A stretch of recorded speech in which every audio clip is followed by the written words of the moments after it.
सभी को राम राम। आज पहले चरण का मतदान हो रहा है। ये लोकतंत्र के सबसे बड़ा उत्सव का एक बहुत बड़ा दिन है। मेरा सभी मतदाताओं से अनुरोध है, संविधान से मिले इस अधिकार का उपयोग जरूर करें और विशेष करके मैं मेरे युवाओं से आग्रह करूंगा, जो पहली बार वोट डालने जा रहे हैं, उनसे आग्रह करूंगा कि वे ऐसा मौका जाने न दें, वो अवश्य वोट करें। साथियों, हमारा अमरोहा कोई साधारण जगह नहीं है। मां गंगा के तट पर स्थित ये धरती भगवान श्री कृष्ण के श्री चरणों की साक्षी रही है। ये धरती राजा गज सिंह और ठाकुर जयराम सिंह जैसे वीरों की भूमि है।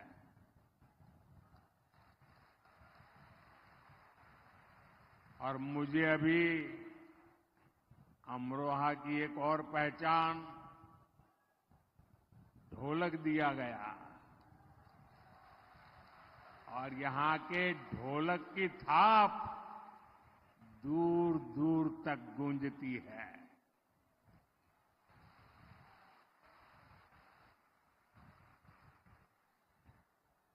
और हमारे योगी जी के प्रयासों से अमरोहा की ढोलक को भाजपा की सरकार ने जीआई टैग देकर पूरी दुनिया में पहचान दिलवाई है।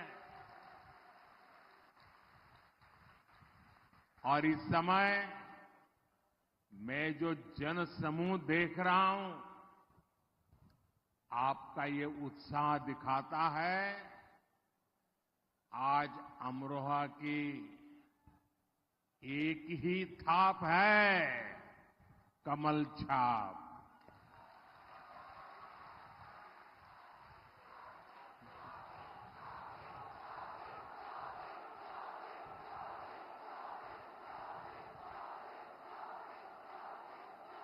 और अमरोहा का एक ही स्वर है, फिर एक बार, फिर एक बार, फिर एक बार। साथियों, अमरोहा केवल ढोलक ही नहीं, देश का डंका भी बजाता है।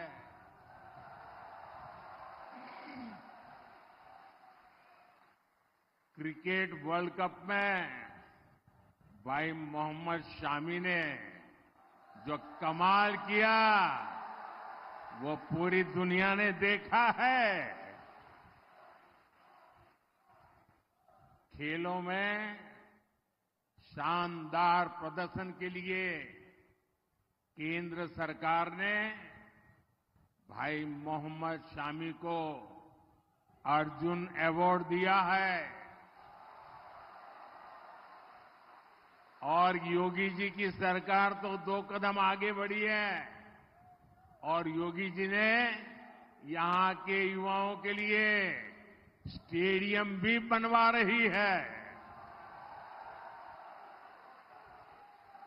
मैं अमरोहा के लोगों को इसकी बहुत बहुत बधाई देता हूं। साथियों, 2024 का लोकसभा चुनाव देश के भविष्य का चुनाव है। इस चुनाव में आपका एक एक वोट भारत के भाग्य को सुनिश्चित करने वाला है। भाजपा गांव गरीब के लिए बड़े विजन और बड़े लक्ष्यों के साथ आगे बढ़ रहा है, लेकिन इंडी गठबंधन के लोगों की सारी शक्ति गांव देहात को पिछड़ा बनाए रखने में लगती है। इस मानसिकता का सबसे बड़ा नुकसान अमरोहा और पश्चिमी यूपी जैसे क्षेत्रों को उठाना पड़ा है। ये इलाका दिल्ली और एनसीआर के इतने करीब है, लेकिन दिल्ली एनसीआर का जो फायदा अमरोहा को मिलना चाहिए था, वो पहले मिला क्या? योगी जी के आने से पहले मिला क्या? दिल्ली में भाजपा सरकार बनने से पहले मिला क्या? इंडी गठबंधन वालों के दौर में यूपी की पहचान पिछड़ेपन के कारण होती थी, लेकिन आज वही यूपी देश में एक्सप्रेस वे वाले प्रदेश के तौर पर हिंदुस्तान जानने लगा।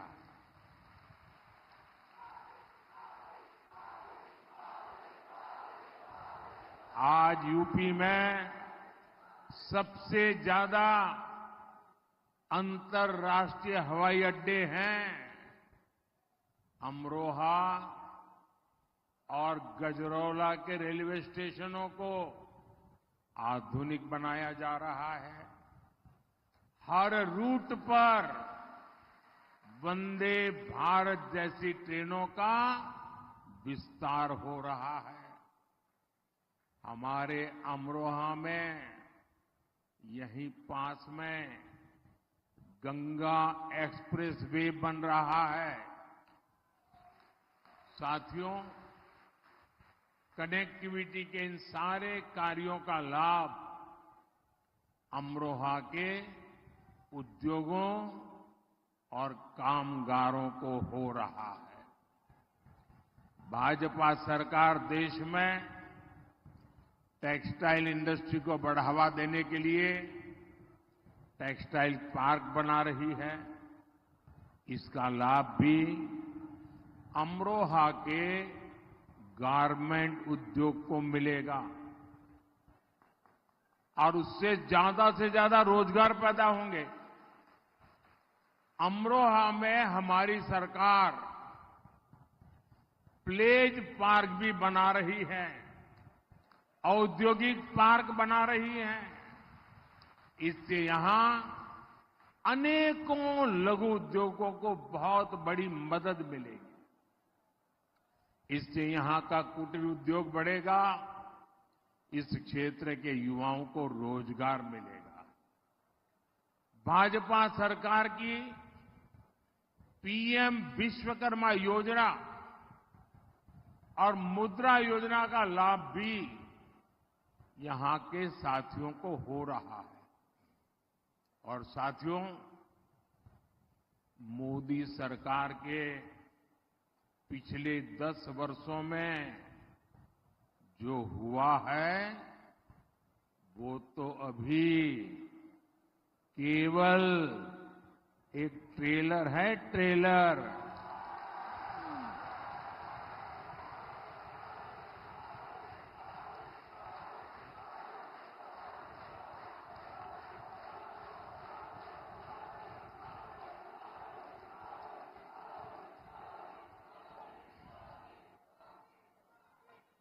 अभी तो हमें यूपी को, देश को बहुत आगे लेकर जाना है।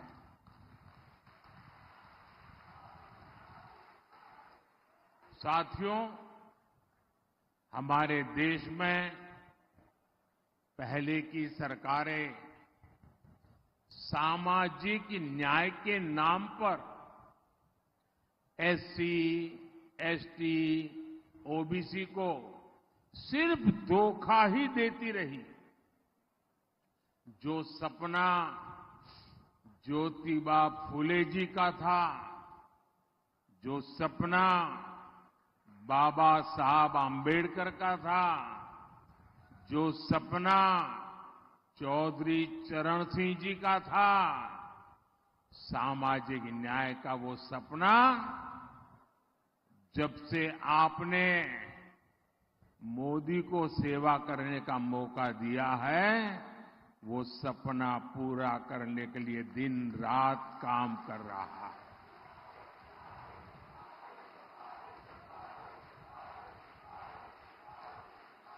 जब मोदी 3 तलाक के खिलाफ कानून बनाकर अपनी मुस्लिम बहनों को बचाता है, तो ये सामाजिक न्याय में मदद करता है। जब मोदी घर घर जल पहुंचाता है, गैस और बिजली पहुंचाता है, तो महिलाओं की जिंदगी आसान होती है, सामाजिक न्याय पक्का होता है। हमारे यहां गरीबों की, एससी, एसटी, ओबीसी समुदाय की कितनी ही पीढ़ियां बिजली, पानी, रहने के लिए घर, इसके बिना ही गुजार गई। ये गरीब का बेटा है मोदी, और इसलिए मोदी आपको इस मुश्किल से निकालने के लिए दिन रात मेहनत कर रहा है, खुद को खपा रहा है। भाजपा सरकार ने 10 साल में जो 4 करोड़ पक्के घर गरीबों के लिए बनवाए हैं, उसके बहुत बड़े लाभार्थी एससी, एसटी, ओबीसी है। अब तो भाजपा ने अपने मैनिफेस्टो में देश में 3 करोड़ और नए घर बनाने की घोषणा की है। यहां भी हर बेघर को पक्का घर मिलेगा, ये मोदी की गारंटी है। अच्छा, आप सब मेरा एक काम करोगे? जरा हाथ ऊपर करके सब बताएं, मेरा काम करोगे? करोगे?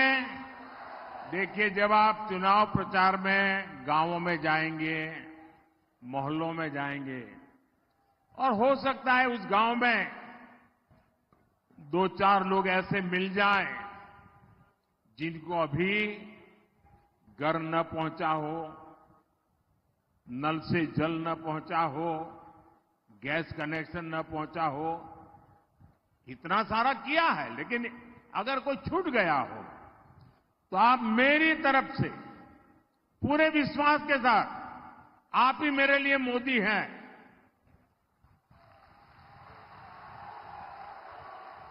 पूरे विश्वास के साथ उनको कह देना, जैसे गांव में और लोगों को घर मिला है, नल से जल मिला है, गैस का कनेक्शन मिला है, तीसरी बार मोदी आने के बाद जो बाकी काम रह गए ना, वो भी पूरे हो जाएंगे, आपको अपना हक मिल जाएगा। ये बताओगे? घर घर जाके बताओगे? साथियों, अमरोहा और पश्चिमी यूपी का एक क्षेत्र अपने मेहनती किसानों की वजह से भी जाना जाता है। कांग्रेस, सपा, बसपा सरकारों में यहां किसान की समस्याओं को न सुना जाता था, न देखा जाता था, न कोई परवाह की जाती थी। लेकिन भाजपा सरकार किसानों की समस्याओं को कम करने के लिए दिन रात काम कर रही है।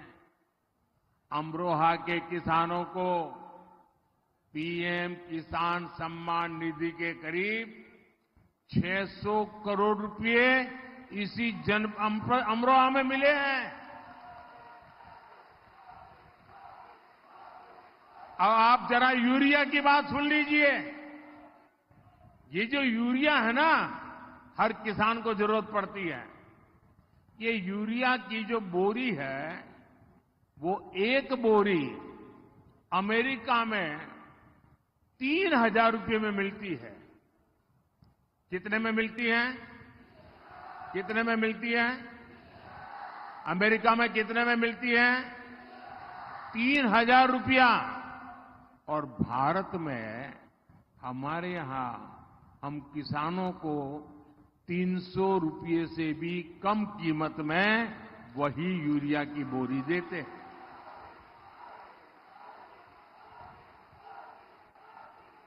और जिन लोगों ने सपा, बसपा, कांग्रेस की सरकारें देखी हैं, वो जरा योगी जी के सरकार के काम को देख लें।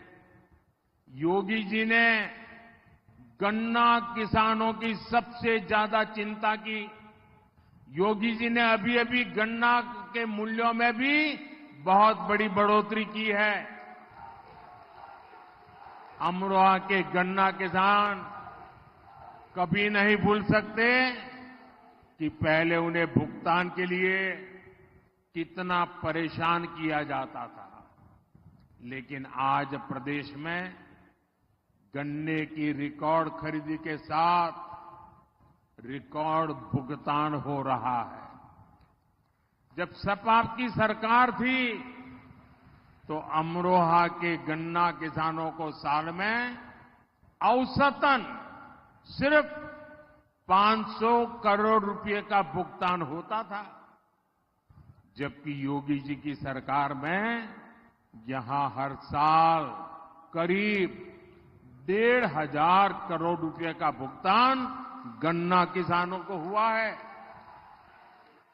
एक समय था जब यूपी में धड़ाधड़ चीनी मिलें बंद हो रही थी, जबकि हम हसनपुर शुगर मिल की क्षमता 2 गुनी करने पर काम कर रहे हैं। यहां अमरोहा में इथेनॉल का प्लांट भी लगाया है। अमरोहा के आम का स्वाद भी किसानों के लिए समृद्धि लाए। हमारी सरकार इसके लिए भी काम कर रही है। आम की प्रोसेसिंग के लिए यहां मैंगो पैक हाउस का निर्माण किया गया है। भाइयों बहनों, भाजपा सरकार के इन प्रयासों के बीच यूपी में एक बार फिर 2 शहजादों की जोड़ी, उनकी फिल्म का शूटिंग चल रहा है आजकल।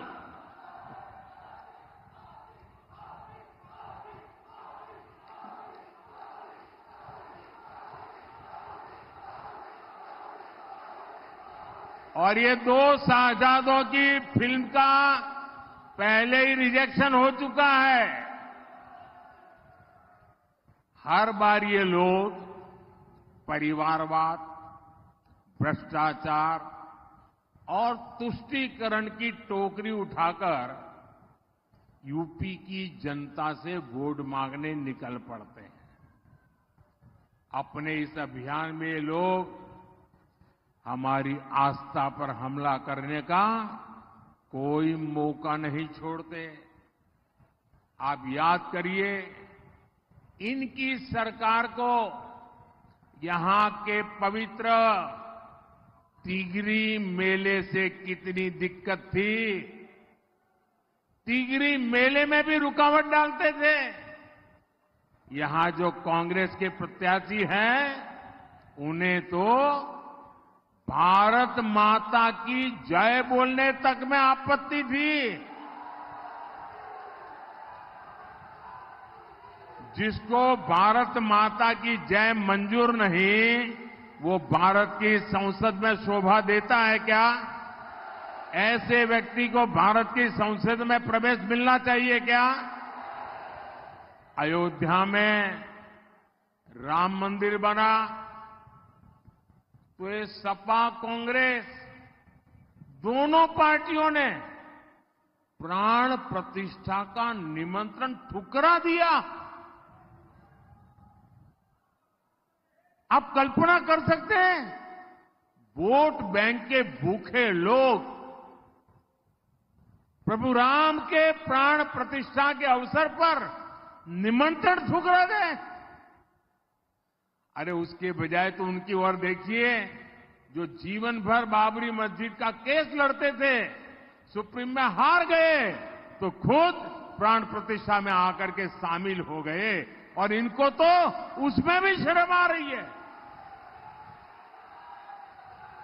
ये तो उनसे भी गए बीते हैं। लेकिन ये लोग निमंत्रण ठुकरा तो दिया, लेकिन इससे भी उनका मन नहीं भरा। उनको लगा कि शायद वोट बैंक कच्ची रह जाएगी, और इसलिए ये लोग आए दिन राम मंदिर और सनातन आस्था को गालियां दे रहे हैं। अभी रामनवमी पर अयोध्या में प्रभु रामलला का इतना भव्य सूर्य तिलक हुआ, आप सबने देखा ना? देखा ना? आज जब पूरा देश राममय है, तो समाजवादी पार्टी वाले जो राम की भक्ति करते हैं, समाजवादी पार्टी के लोग वोट बैंक की खातिर पब्लिकली कहते हैं कि ये सब तो पाखंडी है। क्या आप सब पाखंडी है क्या? क्या राम भक्त पाखंडी है क्या? क्या राम की पूजा करने वाले पाखंडी है क्या? साथियों, इंडी गठबंधन वाले सनातन से घृणा करते हैं। आपको ध्यान होगा, मैं कुछ दिनों पहले द्वारिका नगरी गया था, और अमरोहा तो सीधा सीधा श्री कृष्ण के साथ नाता रखने वाली जगह है।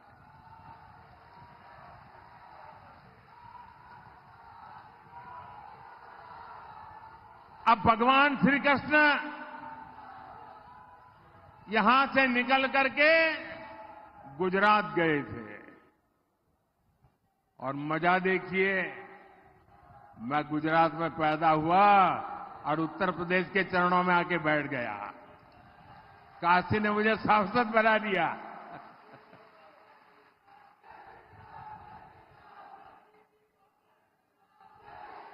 अब मैं द्वारिका गया। सारे जो आर्कियोलॉजी वालों ने, उन्होंने खोज के निकाला है कि समंदर के नीचे मूल द्वारिका है, और वहां मैं गया, समुद्र में बहुत गहरा चला गया, जहां श्री कृष्ण जी की पुरानी द्वारका नगरी की, वहां मैं पहुंचा, और बड़ी श्रद्धा के साथ, बड़ी आस्था के साथ मैंने पूजा की। और मैं अपने साथ भगवान श्री कृष्ण को पसंद है जो मोर पंख, वो भी ले गया, वहां मैंने रखा। लेकिन कांग्रेस के साहजादे कहते हैं कि समंदर के नीचे पूजा करने योग्य कुछ है ही नहीं। हमारी हजारों वर्ष की मान्यता को, भक्ति को, जिसके साक्षात सबूत है, इस तरह खारिज कर रहे हैं लोग सिर्फ और सिर्फ वोट बैंक के खातिर।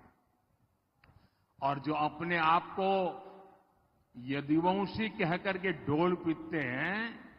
मैं जरा उनको पूछना चाहता हूं, बिहार में जो लोग कहते हैं ना हम यदुवंशी हैं, उत्तर प्रदेश में जो नेता यदुवंशी का मलाई खाने के लिए निकलते हैं, मैं उनको पूछना चाहता हूं, अगर आप सच्चे यदुवंशी हैं तो भगवान द्वारिका की पूजा करने वाले का अपमान करने वाली पार्टी के साथ कैसे बैठ सकते हो?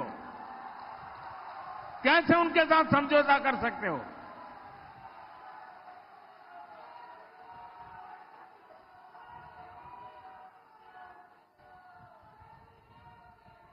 साथियों, आप याद करिए, तुष्टीकरण के इसी खेल ने यूपी को और खासकर हमारे पश्चिमी यूपी को दंगों की आग में जलाया था। यूपी के लोग गुंडा राज का वो दौर कभी भी भूल नहीं सकते हैं।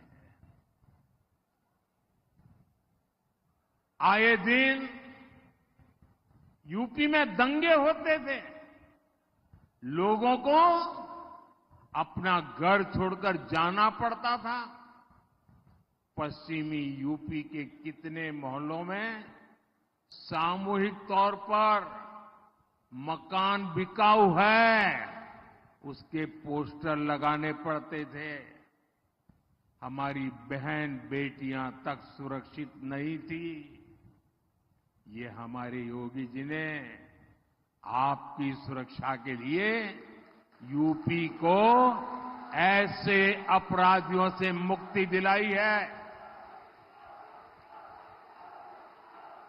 हमें दोबारा किसी भी कीमत पर उन ताकतों को मजबूत नहीं होने देना है। साथियों, 26 अप्रैल को चुनाव में एक बड़ा अवसर आने वाला है। आपको मेरे साथी भाई कंवर सिंह तंवर को रिकॉर्ड मतों से जिताकर संसद में मेरी मदद करने के लिए भेजना है। आपको यहां से निकलकर एक और काम करना है। करेंगे? देखिए, अभी मुझे कुछ दिन पहले एक प्रेस इंटरव्यू में दे रहा था। वो मुझे पूछ रहे थे कि आप ये 400 पार कह रहे हैं, बोले बहुत से राज्य में तो आप इतने आगे बढ़ चुके हैं, आप उसमें भी आगे अब कहां से बढ़ोगे? मैंने कहा लिख लो, अकेले उत्तर प्रदेश का मैं सांसद हूं तो मैं उसकी बात करता हूं। मैंने उनको कहा, यूपी के सांसद के नाते मेरे अनुभव से मैं कहता हूं कि अब 7 साल से यहां योगी जी की सरकार है और 19 में तो उनको 2 साल ही काम करने का मौका मिला था। अभी तो 7 साल में उन्होंने यूपी में ये दिखा दिया है कि गवर्नेंस क्या होता है, कानून व्यवस्था क्या होती है, विकास क्या होता है। और इसलिए मैंने कहा लिख लो, योगी जी के नेतृत्व में 14 का रिकॉर्ड टूटेगा, 19 का रिकॉर्ड टूटेगा और 14 और 19 दोनों रिकॉर्ड तोड़ करके इस बार उत्तर प्रदेश नया इतिहास बनाने वाला है। भाइयों बहनों, लेकिन इसके लिए हम सबको पोलिंग बूथ जीतना है। अपना पोलिंग बूथ जीतोगे, पोलिंग बूथ जीतोगे, घर घर जाओगे, मतदान करवाओगे, ज्यादा से ज्यादा मतदान करवाओगे। अच्छा, मेरा एक काम करना है, करोगे? जरा हाथ ऊपर करके बताइए, करोगे? एकदम पीछे जो लोग हैं वो भी बताएं, करेंगे? देखिए, घर घर जाना और लोगों को कहना कि अपने मोदी जी अमरोहा आए थे और मोदी जी ने आप सबको प्रणाम कहा है। मेरा प्रणाम पहुंचा देंगे? मेरा प्रणाम पहुंचा देंगे? मेरे साथ बोलिए, भारत माता की, भारत माता की, भारत माता की। बहुत बहुत धन्यवाद।